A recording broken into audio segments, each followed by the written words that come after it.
உங்களுடைய day to day லைஃப்ல நீங்க வொர்க் பண்ணது போக டைம் அதிகமா இருக்கும். அந்த டைம நீங்க 2 விதமா ஸ்பெண்ட் பண்ணலாம். 1 Instagramல ரீல்ஸ் பார்த்தோ, அல்லது YouTubeல என்டர்டெயின்மென்ட் ஷார்ட்ஸ் வீடியோ பார்த்தோ டைம வேஸ்ட் ஆக்கலாம். அல்லது 2வது ஆப்ஷன் உங்களுடைய செல்ஃப் இம்ப்ரூவ்மென்ட் லைஃப இம்ப்ரூவ் பண்றதுக்கு ஒரு சில ஹாபிய புதுசா பண்ண ஆரம்பிக்கலாம் அந்த டைம்ல.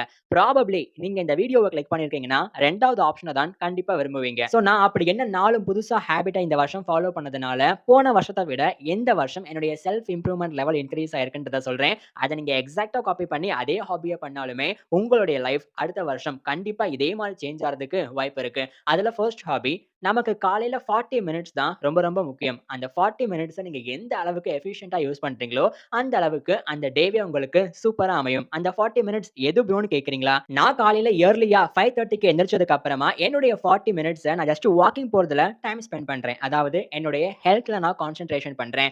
அப்படி என்னுடைய 40 மினிட்ஸ நான் எஃபிஷியன்ட்டா யூஸ் பண்ணிட்டு, எத பத்தியுமே நினைக்காம ஜஸ்ட் வாக்கிங் மட்டும் போயிட்டு வீட்டுக்கு வந்தது.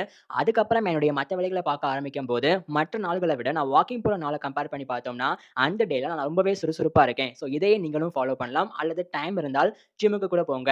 தென் அந்த காலையில 40 மினிட்ஸ் முடிச்சதுக்கு அப்புறமா வீட்டுக்கு வந்துட்டு புக் படிக்கிறதே நான் ஒரு ஹாபியா வச்சிருக்கேன். புக் படிக்கிறதுன்றது 10த் புக்கோ, 12த் புக்கோ, காலேஜ் புக் அப்படின்றதெல்லாம் கிடையாது. Just self improvement level base பண்ணியோ, பினான்சியல் லெவல்ஸ பேஸ் பண்ணியோ ஒரு சில எஜுகேஷன் புக்ஸ படிக்கிறதுனால என்னுடைய செல்ஃப் இம்ப்ரூவ்மென்ட் நல்லாவே இப்போ இம்ப்ரூவ் ஆயிருக்கு.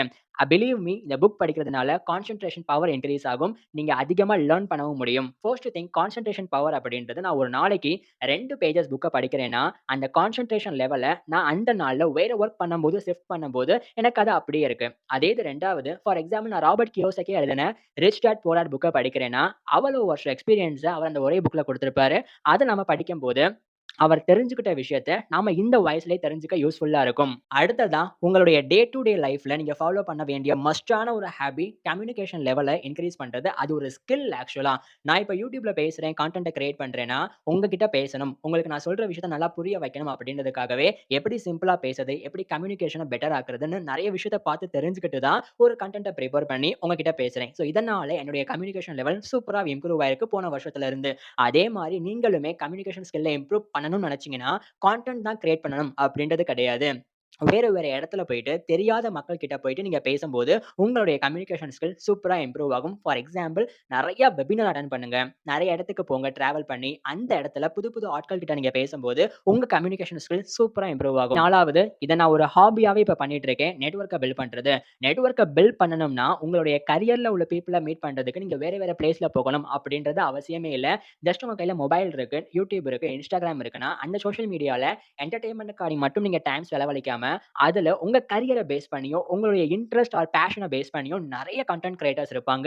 அவங்களுடைய கன்டென்ட் நீங்க அதிகமா கன்சியூம் பண்ண ஆரம்பிச்சு, அவங்களுடைய சேனல சப்ஸ்கிரைப் பண்ணி வச்சுக்கிட்டாலே, ரெக்கமெண்டேஷன் பேசிஸா நீங்க எதுல அதிகமா டைம் ஸ்பெண்ட் பண்றீங்க, எந்த கன்டென்ட்ட பார்க்குறீங்க அப்படின்றத பேஸ் பண்ணி, அதுக்கு ரிலவென்ட்டா இருக்கிற வேற வேற பீப்பிள் உங்களுக்கு கனெக்ட் பண்ணிக்கிட்டே இருக்கும். அப்போ உங்க நெட்வொர்க் ஆட்டோமேட்டிக்கா பில்ட் ஆகும். அது மூலியமா நீங்க அதிகமான விஷயத்த லேர்ன் பண்ணலாம்.